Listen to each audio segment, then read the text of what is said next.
Bah écoute, je te remercie Gérard, c'est vraiment sympa de se trouver ici dans ces vignes superbes de Seyssel Corbonneau que j'apprécie beaucoup, tu sais bien, tout ça, je suis un amateur de ce royal exceptionnel. Et ma question c'était pourquoi le royal? Ah ben, le Royal Seyssel, c'est une vieille histoire, donc, puisque en fait, le Royal Seyssel a été créé en 1901 pour les rois et reines qui venaient en cure thermale à Aix-les-Bains. Mais ce que je te propose maintenant, c'est qu'on aille un petit peu voir la cave, si tu veux, pour voir un petit peu toute la vinification et tout le soin qu'on apporte à l'élaboration du produit. Ça me plaît bien, alors on y va, allez. C'est la méthode traditionnelle, donc cette méthode qu'on appelait champenoise au début du siècle. Et donc, ce qui est capital, notamment, c'est la prise de mousse, toute cette phase-là, où on va laisser le vin dans une première étape de mise en bouteille avec les levures et tout ce qui a les sédiments et toutes les matières organoleptiques dans la bouteille. Et en fait, ce laps de temps va déterminer la qualité du produit. Aujourd'hui, on sait très bien que si on laisse que le minimum légal, c'est-à-dire 9 mois, ça va faire des vins verts, vifs et agressifs. Donc moi, ce que j'ai entrepris, c'est de faire 36 à 48 mois de vieillissement en bouteille. Alors ça va avoir deux conséquences. Ça va affiner la bulle. Plus on laisse dans le temps, plus la bulle s'affine. Et surtout, toute cette matière organoleptique va enrichir la qualité gustative du vin. Ce qui fait qu'à la sortie, quand je vais dégorger, c'est-à-dire extraire le dépôt, eh bien, je vais pratiquement rien rajouter parce que c'est aussi mon souhait de garder l'authenticité de nos cépages savoyards, l'Altesse et la Molette. Prendre son temps, ça c'est capital aujourd'hui.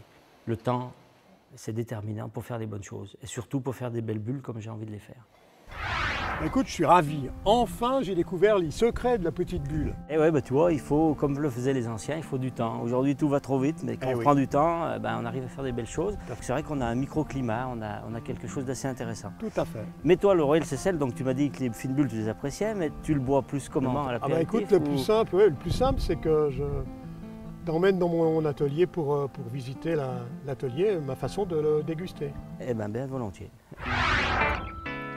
Il accompagne ma vie, il accompagne mes repas, il accompagne, je le bois souvent, je le propose à l'apéritif. Je le propose principalement à l'apéritif. Parfois je cuisine, je fais des risottos avec le Royal Seyssel et c'est absolument délicieux. Ça allège la cuisine.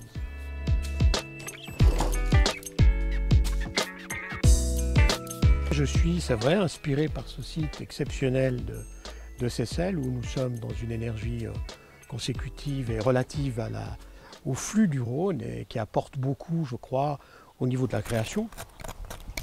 Pour moi, le Royal, c'est un moment de joie, de convivialité, provoqué probablement par cette saveur particulière qu'a le Royal, par ces bulles naturelles qui ont mis, comme vous l'avez pu le voir tout à l'heure, plus de 4 ans à finalement se créer. Et c'est un vin qui est doux en bouche, qui est agréable, qui est frais, qui met de bonne humeur.